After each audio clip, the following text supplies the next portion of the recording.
আসসালামু আলাইকুম। কে বাবা? আসো আসো।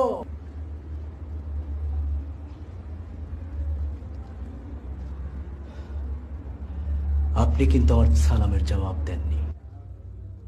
ওয়ালাইকুম আসসালাম। আসলে সারাদিন এত মুরিদান আসে, এত সালাম দেয়।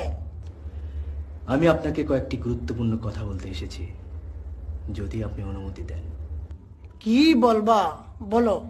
আপনারা যারা পীর, যুগ যুগ ধরে এদেশের মুসলমানদেরকে আপনারা হেদায়েত করে আসছেন।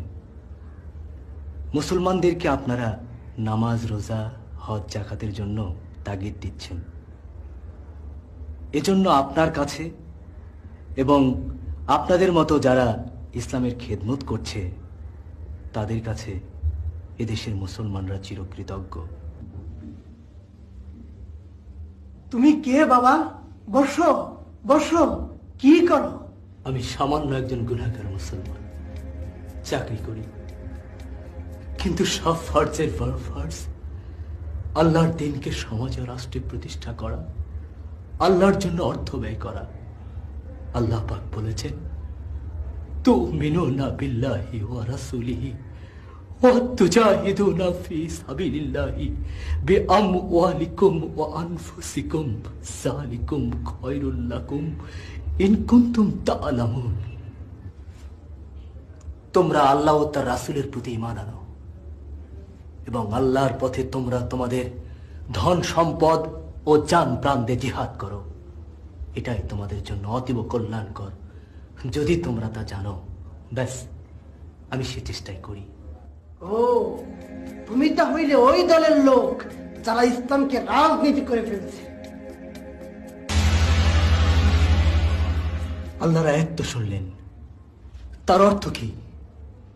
ইসলাম শুধু রাজনীতি না, না, ইসলাম মানুষের সমস্ত কাজ, কর্ম, চিন্তা ভাবনার নাম।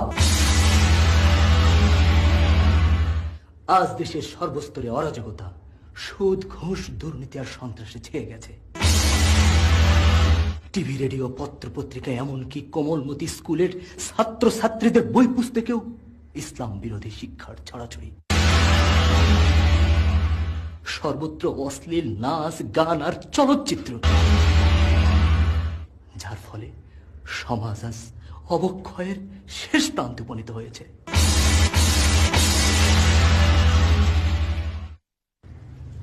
বড় হক কথা কইতেছো বাজান, কইয়া যাও, কইয়া যাও। আপনার কাছে তো অনেক নেতারা আসেন। হ্যাঁ বাবা। তারা আপনাদের মতো আলেমদের উপর ভর করে ইসলাম কিনে ব্যবসা করে। আপনারাও তাদের ক্যানভাস করেন। ইয়ে বাবা, সেই সব নেতারা কি নামাজ পড়েন? আজান দিলে কি তিনি তার দলবল নিয়ে মসজিদে দাঁড়ান? অথচ তিনি মুসলমানদের নেতা। আরে মুসলমানদের নেতা তো তিনি হবে যিনি শুধু নামে না, কাজেও মুসলমান। কোনো মিথ্যা ওয়াদা দিয়ে মানুষের মন জয় করবেন না। ঠিক ঠিক কথাই তো কইতেছো বাজান। সেই সৎ খোদাভীরু নেতৃত্ব প্রতিষ্ঠা করার জন্যই আমরা প্রাণপণ চেষ্টা করছি, যার নাম জিহাদ। নেতা যদি সত্যিকারের মুসলমান হন, সৎ হন, খোদাভীরু হন, তবে তাকে যারা নেতা বানিয়েছে তাদের চরিত্র কি সৎ হবে না? হবে, আলবত হবে। রাসূল সাল্লাল্লাহু আলাইহি সাল্লাম কি তেমন নেতা ছিলেন না? রাসূল সাল্লাল্লাহু আলাইহি সাল্লাম কি তেমন নেতা ছিলেন না? রাসূল সাল্লাল্লাহু আলাইহি সাল্লাম কি তেমন নেতা ছিলেন না? হযরত আবু বকর, হযরত ওমর, হযরত ওসমান আলী রাদিয়াল্লাহু তাআলা আনহু কি তেমন নেতা ছিলেন না? ছিলেন, ছিলেন, আলবত ছিলেন। তাহলে কেন একজন সৎ, যোগ্য, খোদাভীরু মানুষ মুসলমানদের নেতা হবে না? ওই সব নামধারী মুসলমান যারা আল্লাহর আইন ও রাসূল সাল্লাল্লাহু আলাইহি সাল্লামের আদর্শকে বাতিল করে নিজেদের মন গড়া আইন এই সমাজে প্রতিষ্ঠা করতে চায়, তাদের গোলামি করার জন্য তো ইসলাম আসেনি। কি এসেছে? না বাবা, তাদের গোলামি করার জন্য ইসলাম আসেনি। ওই সব নেতাদের নাম মুসলমান বলে আজ সমস্ত পৃথিবীর অমুসলিম জাতিগুলো মুসলমানদেরকে খারাপ বলে জানে। যতদিন পর্যন্ত সত্যিকারের মুসলমানরা এই সমাজে নেতৃত্ব না দিবে, যতদিন পর্যন্ত সমস্ত অফিস আদালতে সত্যিকারের মুসলমানরা ইসলামী আইন প্রতিষ্ঠা না করবে, ততদিন পর্যন্ত মুসলমানদের এ বদনাম গুজবে না।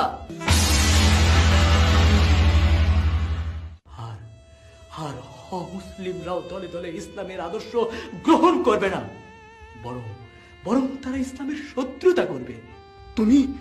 তুমি বড় সত্যি কথা বলেছো তো বাবা। আপনাকে এবং এখানে যারা উপস্থিত আছে সবাইকে বলি, একমাত্র কোরআন ও হাদিসে যা আছে আপনারা তাই মেনে চলুন। ধর্মের মধ্যে নতুন কিছু সৃষ্টি করে ধর্মকে কষ্টসাধ্য করে তুলবেন না। রাসূল সাল্লাল্লাহু আলাইহি সাল্লাম বলেছেন, ধর্মের মধ্যে নতুন যা কিছু ঢুকবে সবই বেদাত। আরো শোনেন, আপনারা যারা বিভিন্ন দলের পিছনে ছুটছেন তাদেরকে স্মরণ করিয়ে দিই, আল্লাহ পাক বলেছেন, ওমাই ইয়াবতাগি গায়রাল ইসলামি দীনান ফালা ইউকবালা মিনহু। একমাত্র ইসলাম ছাড়া আর কোন জীবন ব্যবস্থা আল্লাহ পাক গ্রহণ করবেন না। জীবনের সকল ক্ষেত্রে সবকিছুর ঊর্ধ্বে ইসলামকে প্রতিষ্ঠা করতে হবে। ইবাদতের অর্থ শুধু নামাজ রোজা নয়, ইবাদতের অর্থ জীবনের সকল ক্ষেত্রে আল্লাহর নির্দেশ মেনে চলা, আল্লাহর গোলামি করা। আগে সত্যকে জানুন, তারপর কাজ করুন। আল্লাহ হাফেজ।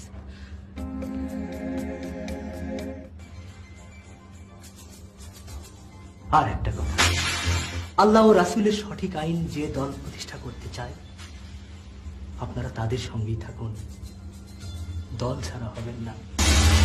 হযরত ওমর রাদিয়াল্লাহু তাআলা আনহু বলেছেন, লা ইসলাম ইল্লা বিল জামাত। দল ছাড়া ইসলামের কোনো অস্তিত্ব নেই। রাসূল সাল্লাল্লাহু আলাইহি ওয়াসাল্লাম বলেছেন, মান খারাজা মিনাত তাআতি ওয়া ফারাকাল জামাতি ফামাতা মাতা মাইতাতান জাহিলিয়া। যে ব্যক্তি আনুগত্য পরিত্যাগ করে জামাত থেকে বিচ্ছিন্ন অবস্থায় মৃত্যুবরণ করলো, তার মৃত্যু হবে জাহিলিয়াতের মৃত্যু।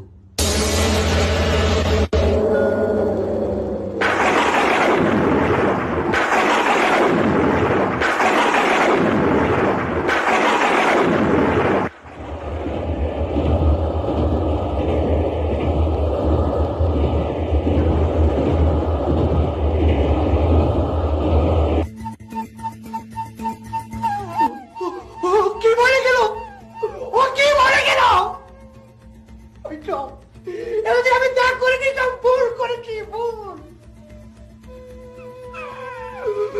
আল্লাহ তাআলা কবুল করার মতো কোন ইবাদত করতে পারেনি। প্রতিষ্ঠার নামে শুধু মাজার প্রতিষ্ঠা করেছি। আল্লাহ, তুমি আমাকে মাফ করে দাও, আমার জিন্দেগির সকল গুনাহ মাফ করে দাও।